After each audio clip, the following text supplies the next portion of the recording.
No epic no vote, সচিত্র পরিচয় পত্র এবং বিভিন্ন দাবি নিয়ে আন্দোলনের সময় 1993 সালে 13 জন তৃণমূল কংগ্রেসের কর্মী সমর্থক শহীদ হয়েছিল।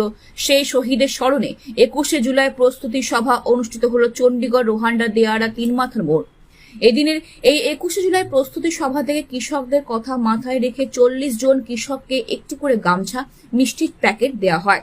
বারাসাত সংসদীয় জেলা কৃষাণ খেদ মজদুর তৃণমূল কংগ্রেসের সভাপতি মাহফুজার রহমান বলেন, যেভাবে কাশিম আলী এবং রমজান আলী ও তার সঙ্গীরা কাজ করে চলেছে চণ্ডীগড় রোহান্ডা অঞ্চলে, আগামী দিনে এদের থেকে কৃষকরা অনেক দিশা পাবে।